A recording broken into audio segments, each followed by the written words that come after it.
Hi everyone, my name is Manish Chauhan. So welcome back to my YouTube channel. So हम continue कर रहे हैं Angular training in Hindi. So आज का हमारा जो टॉपिक है वो है कंपोनेंट से related. How we can create the component and what is the component and how many ways to create the components. So सबसे पहले बात करते हैं कंपोनेंट्स की।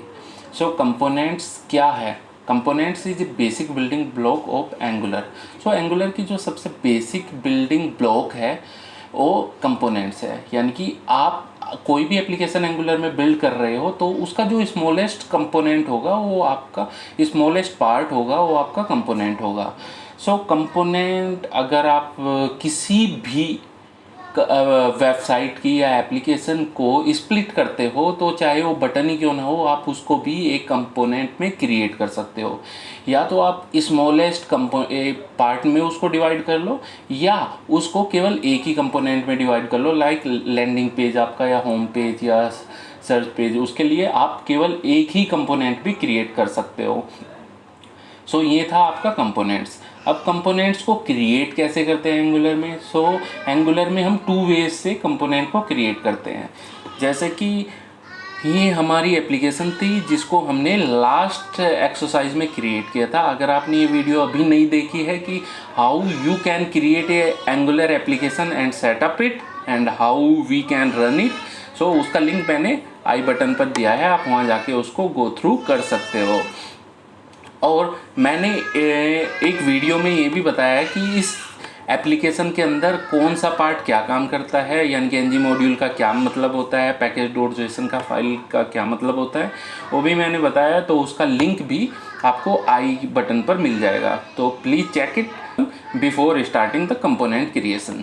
सो अभी बात करते हैं कंपोनेंट क्रिएशन की। सो हमारा फर्स्ट जो है वो है मैनुअल कंपोनेंट क्रिएशन।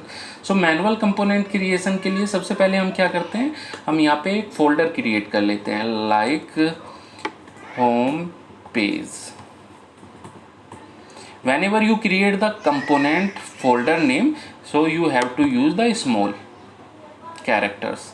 सो मैंने इसको क्या किया है, स्मॉल में रख लिया है। ये बेस्ट प्रैक्टिस मानी जाती है कि आपको हमेशा स्मॉल में ही यूज़ करना है। अगर आपका जो फोल्डर का नेम है वो 2 वर्डों से मिलकर बना है तो आप उसमें बीच में हाइपन यूज़ कीजिए, होम डिफ़ॉल्ट या होम लैंडिंग, इस टाइप से आप उसका नाम रख सकते हैं। जैसे ही आपका फोल्डर क्रिएट हुआ, अब मैं इसके अंदर एक फ़ाइल ऐड कर लेता हूँ जिसका नाम है home डॉट component .ts।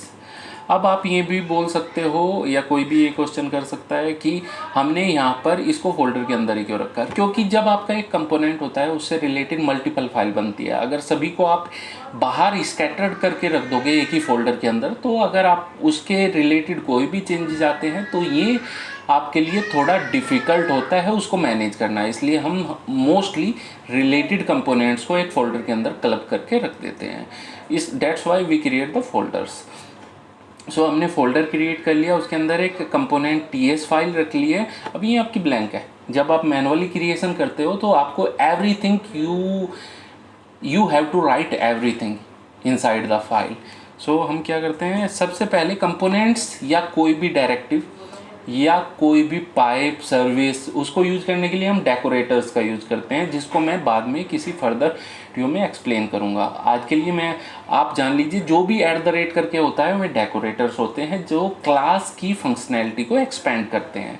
सो कंपोनेंट को क्रिएट करने के लिए हम कंपोनेंट डेकोरेटर का यूज़ करते हैं। तो जैसे ही आप कंपोनेंट को यूज़ करोगे, मैंने इंटेलिजेंस यहाँ पे यूज़ किया है, इसने ऑटोमेटिकली उसको इम्पोर्ट कर दिया है।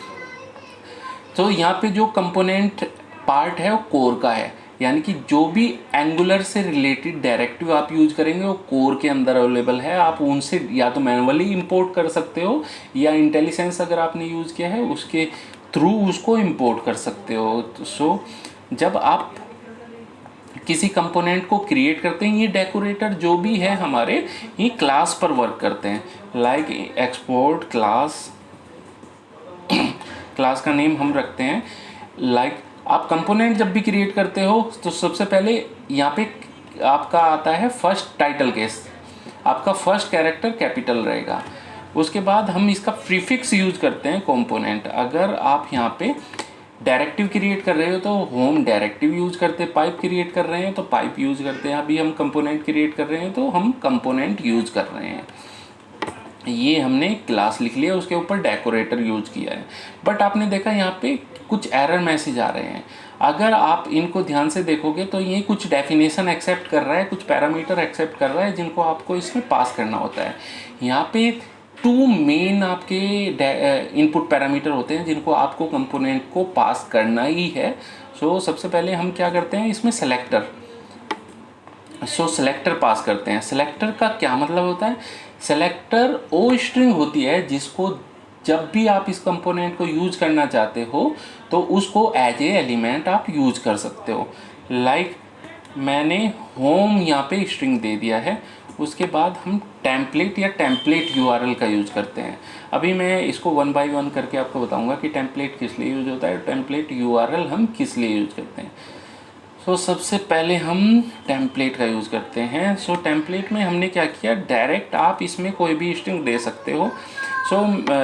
HTML कंटेंट इसमें दे सकते हो, स्ट्रिंग इसमें दे सकते हो, एनीथिंग यू वांट।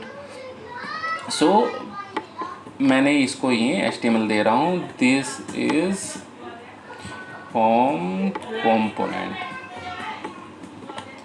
ये हमारा हो गया होम कंपोनेंट तैयार। ये था मैनुअल वे।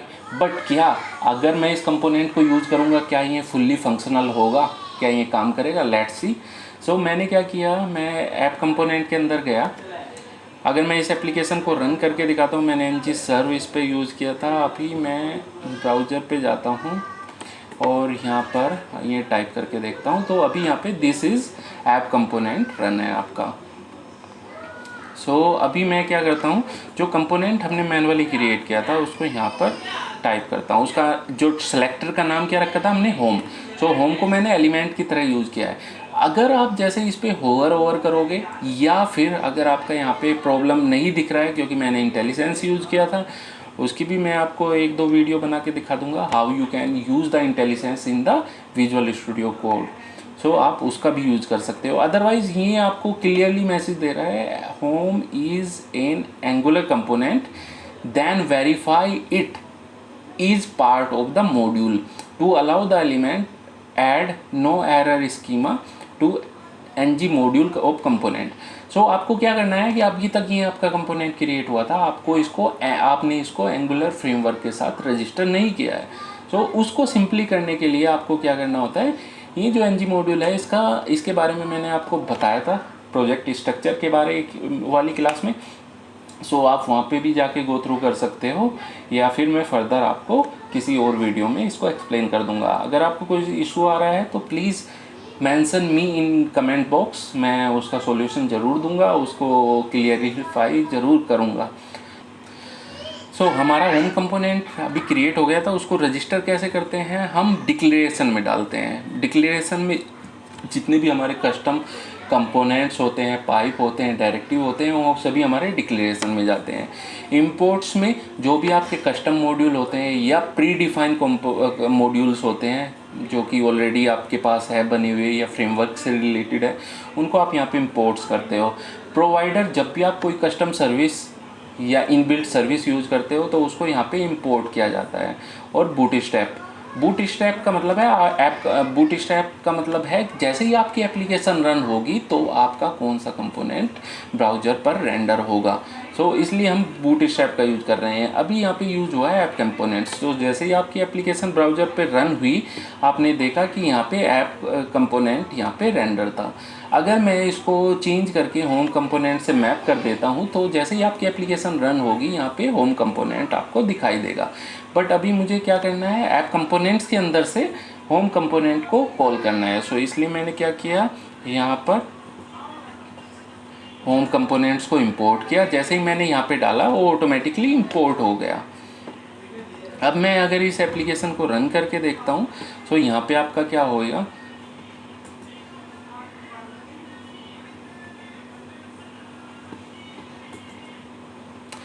जैसे ही मैंने इसको रन किया आपका होम कंपोनेंट यहाँ पे रेंडर हो गया। अब अगर आपके पास कोई टेम्पलेट है, लाइक मैं अभी इस टेम्पलेट का यूज़ कर लेता हूँ, HTML टेम्पलेट्स का। जो कि यहाँ पे कुछ हेडर है और कुछ बीच का सेक्शन है जिसको हमें यूज़ करना है। सो मैंने क्या किया, जस्ट अभी वहाँ पे कॉपी पेस्ट किया है। सो इसके लिए मैंने क्या किया, मैंने यहाँ पे इसको पैराग्राफ को रिप्लेस कर दिया है। अगर मैं मल्टी लाइन HTML यहाँ पे यूज़ कर रहा हूँ तो वो सिंगल क्वोट्स में वर्क नहीं करता है, आपको बैकटिक ऑपरेटर का यूज़ करना पड़ता है जो कि आपके टैब बटन के ऊपर होता है। इसको बैकटिक ऑपरेटर बोलते हैं। आप ऐसे यूज़ करोगे, सेव करोगे और सी द मैजिक, इस पे वापस जाते हैं। सो ये आपका क्रिएट हो गया। अभी इसको रिमूव कर देते हैं हम ऐप कंपोनेंट को, इस स्ट्रिंग को। सो ये मैंने रिमूव कर दिया। अभी हमारा इस ऐप कंपोनेंट से होम कंपोनेंट कॉल हो रहा है। सो हमारा ये एप्लीकेशन तैयार हो गई। But can you see here, आपका जितना भी टेम्पलेट है वो आपका HTML और लॉजिक, जितना भी आपका लॉजिक होगा सभी एक ही फाइल में है, जो कि बेस्ट प्रैक्टिस नहीं मानी जाती है। सो इसलिए हम क्या करते हैं, हम यहाँ पे एक HTML फाइल भी क्रिएट कर लेंगे जो कि HTML के लिए रिस्पॉन्सिबल होगी। सो मैंने क्या किया, यहाँ पे टाइप किया home.component.html। अभी मैंने इसको यहाँ पे यूज़ किया है और जितना HTML मैंने यहाँ पे यूज़ किया था इसको सभी को मैं मूव कर देता हूँ HTML फाइल में। सो मैंने ये HTML फाइल में मूव कर दिया। अभी हमारा सेपरेट हो गया, HTML और लॉजिक दोनों सेपरेट हो गए हैं। और बट अभी जब आपको इनलाइन HTML का यूज़ करना है टेम्पलेट के लिए तब आप टेम्पलेट यूज़ करोगे, अदरवाइज आपको यूज़ करना होगा HTML URL। So HTML URL के लिए you have to pass the component path with name. So हमने क्या किया, home.component.html ये आपने यूज़ किया। जैसे ही आप, अगर आपने एक्सटेंशन वगैरह यूज़ नहीं किया, केवल HTML फाइल के लिए हम एक्सटेंशन देते हैं जब कंपोनेंट को इंपोर्ट करते हैं। आपने देखा होगा यहाँ पर हमने उसका एक्सटेंशन यूज़ नहीं किया था। ऐप मॉड्यूल में आपसे देखोगे यहाँ पे विदाउट TS के हमने यूज़ किया था। सो हमने कंपोनेंट को का HTML यहाँ पे मूव कर दिया है। अगर हम इसको देखेंगे तो आपका जैसा एग्जिस्टिंग में यूज़ हो रहा था, रन हो रहा था, वो आपका यहाँ पे रन हो रहा है। सो ये था आपका way how to create the component manually. So आपने बहुत ही अच्छे तरीके से यहाँ पे मैनुअल कंपोनेंट्स क्रिएट कर लिया। आपने जो HTML का पार्ट था वो भी सेपरेट आउट कर दिया है, उसको आपने HTML फाइल में मूव कर दिया है ताकि वो कंजेस्टिंग ना हो, टाइटली कपल्ड ना हो। अभी आपने इस पे मूव कर दिया है। सो अभी मैं आपको तरीका बताता हूँ how you can create the components using angular CLI। Angular CLI क्या है, एक ऑटोमेशन स्क्रिप्ट है जो आपकी एंगुलर पे काम करने को इजी करती है। आप कंपोनेंट क्रिएट करना है, सर्विसेज क्रिएट करनी है, प्रोजेक्ट सेटअप करना है, प्रोजेक्ट को रन करना है, वो आपको इजी बना देगा। इसके ऊपर भी मैं आपके लिए फ्यूचर में वीडियो लेके आऊँगा, तो उसको देखना ना भूलें। अब अगर आपने चैनल सब्सक्राइब नहीं किया है तो प्लीज़ चैनल सब्सक्राइब कर लीजिए ताकि आपके पास मेरी जितनी भी नई वीडियो आएंगी उनके नोटिफिकेशन चले जाए, और बेल आइकन को भी प्रेस कर देना, ठीक है। अब मैं आपको मैनुअली ऑटोमेशन के थ्रू इसको न्यू कंपोनेंट क्रिएशन करना सिखाता हूँ। सो उसके लिए हमें क्या करना होगा, हमें अपना कमांड प्रॉम्प्ट ओपन करना होगा। कमांड प्रॉम्प्ट ओपन करने के लिए you can go with the Angular simple command prompt and you can navigate to the particular path, then you can type it ng generate component like header. अब मैं क्या कर रहा हूँ, इस होम को फर्दर स्प्लिट कर रहा हूँ हेडर में। So I hit it and it will create, it automatically create the component file. So अगर हम विजुअल स्टूडियो कोड में वापस जाते हैं, यहाँ पर हम देखते हैं। सो यहाँ पे आपके क्या हुए, एक HTML फाइल क्रिएट किया है इसने, ये सेस फाइल है और ये स्पेक फाइल है जिसमें हम टेस्ट केसेस लिखते हैं, और ये आपका कंपोनेंट्स है, ठीक है। तो सबसे पहले हम TS के पास जाते हैं। TS में हमने देखा यहाँ पे ऐप यूज़ किया है, तो ये ऐप के बारे में भी मैं आपको फर्दर बताऊँगा, बट अभी के लिए हम इसको रिमूव करते हैं। तो सो हमारा ये जो आपने ऑटोमेशन स्क्रिप्ट से क्रिएट किया है, इसने क्या किया है, इसने 4 फाइलें क्रिएट की है जो कि क्रिएटेड है और ये आपके कंपोनेंट से रिलेटेड है। और इसने ऐप मॉड्यूल को भी अपडेट कर दिया है। जो मैनुअली हमने सारा काम किया था कंपोनेंट क्रिएशन का और मॉड्यूल रजिस्ट्रेशन का, ये उसने ऑटोमेटिकली कर दिया है। सो यहाँ पे आपका हेडर कंपोनेंट रजिस्टर भी हो गया है। अगर आप हेडर कंपोनेंट को यूज़ करोगे तो इट विल वर्क। सो मैं अभी क्या करता हूँ, मैं हेडर कंपोनेंट्स को यूज़ करता हूँ होम के अंदर, क्योंकि अभी मैं होम को यूज़ कर रहा हूँ। सो मैंने इसको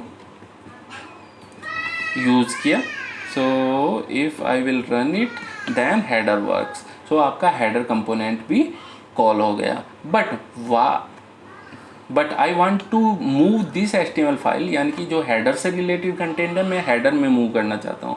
सो मैं क्या करूँगा, इसको सिंपली कट करूँगा और आपके हेडर कंपोनेंट्स में मूव कर दूँगा। अभी मैंने इसको मूव कर दिया है, सेपरेट आउट कर दिया है हेडर में। सो आपका ये 2 बार रिपीट हो गया है। क्यों रिपीट हो गया, लेट्स सी। हम वापस जाते हैं होम कंपोनेंट्स के पास, क्योंकि ये कट करने के बाद सेव नहीं हुआ था। सो मैंने इसको सेव किया। अभी वापस देखते हैं इसको। सो ये हमारा ये ओनली 1 हेडर रह गया है। सो ये था इसका ऑटोमेशन वे। सो अभी तक हमने सीखा कि कंपोनेंट्स क्या होते हैं, कंपोनेंट्स के कितने वेज होते हैं क्रिएशन के, मैनुअल वे और ऑटोमेशन वे। अब आप बोलोगे कि जब ऑटोमेशन वे है हमारे पास तो हम मैनुअल वे क्यों यूज़ करते हैं। समटाइम्स आपके पास ऐसी सिचुएशन होती है जहाँ पे आपका एंगुलर CLI काम नहीं करता है या आपके प्रोजेक्ट पे इम्प्लीमेंटेड नहीं होता है। उस टाइम पे आपको मैनुअल कंपोनेंट्स क्रिएशन की ज़रूरत पड़ती है। अगर आपको सिंटैक्स और उसका वे नहीं पता है क्रिएशन का, दैन आपको प्रॉब्लम आएगी। Otherwise everything work fine. So आज के लिए बस इतना ही। फिर मिलते हैं एक नई वीडियो के साथ। अगली नेक्स्ट वीडियो में मैं आपको कंपोनेंट से रिलेटेड और नई चीज़ें बताऊंगा। सो अगर आपने मेरे चैनल को सब्सक्राइब नहीं किया है तो प्लीज़ सब्सक्राइब कर लीजिए, बेल आइकन को प्रेस कर दीजिए ताकि आपके पास नोटिफिकेशन आ सके। और फिर मिलते हैं एक नई वीडियो के साथ। जब तक बाय बाय।